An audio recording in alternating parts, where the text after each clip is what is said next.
First, we look at the global situation. We look at what's happening in the US, in Europe.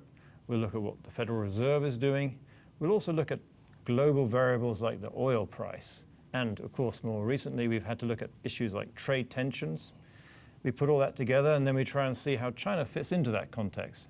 And in China, we look at some of the longer run trends in China, like the population growth, but also higher frequency stuff like what's happening with credit or what's happening with investment spending. And then we try and put that together in some kind of holistic view to come to a view on China.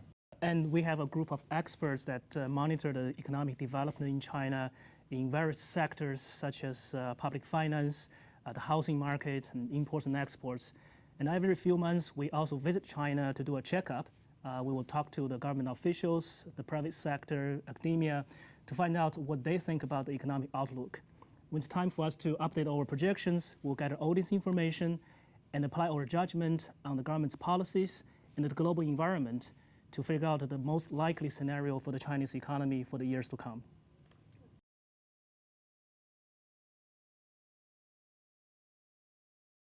Rebalancing is actually quite a vague concept.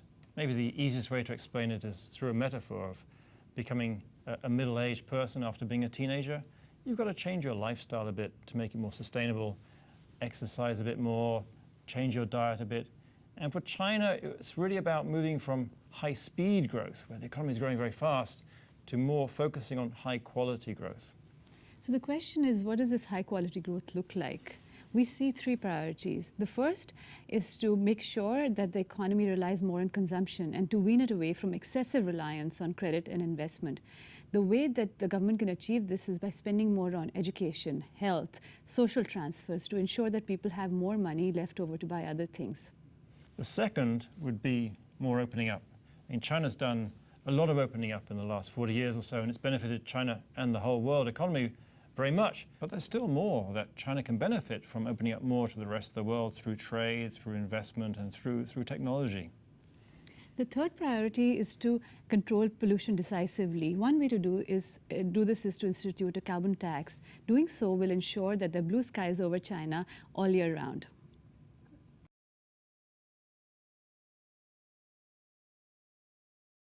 Look, the impact of the trade tensions on the Chinese economy is negative, manageable but negative. With trade wars, there are no winners, there are costs, and China will have some consequences as a result.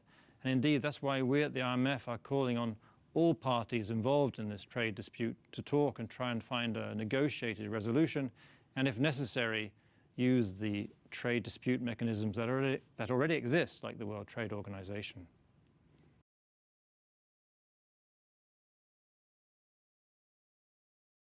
China needs to increase the role of market forces because market forces are the best way that the human species have found to make us more prosperous, to make us better off. For China in particular, what does this mean? This means allowing the private sector a bigger role, to maybe reduce the role of state-owned enterprises, or at least allow the private sector to compete on a level playing field in many more sectors than is currently the case. We all know that governments are going to play an important role in all countries. They have to provide security, they can provide roads, but they're not very good at doing iPhones or apps. So that's why an innovative, growing China really needs a bigger role for the private sector and for market forces.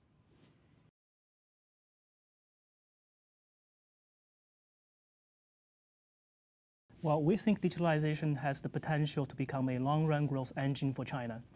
Anyone who's been to China in the last few years will be amazed by these so-called 4 new great innovations, including e-commerce and mobile payment. The large internet companies in China have developed these super apps that would allow people to do all kinds of things on a single platform, which is good for productivity.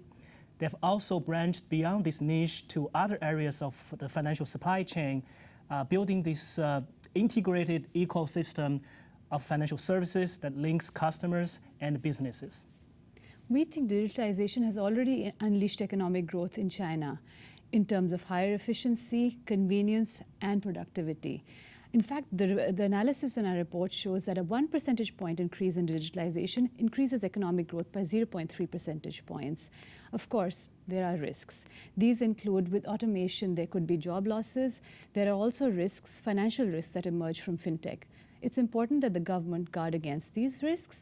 The world is looking at China because China is a leader in e-commerce and fintech, and the world is looking at China in terms of the benefits, but also how it manages the risks.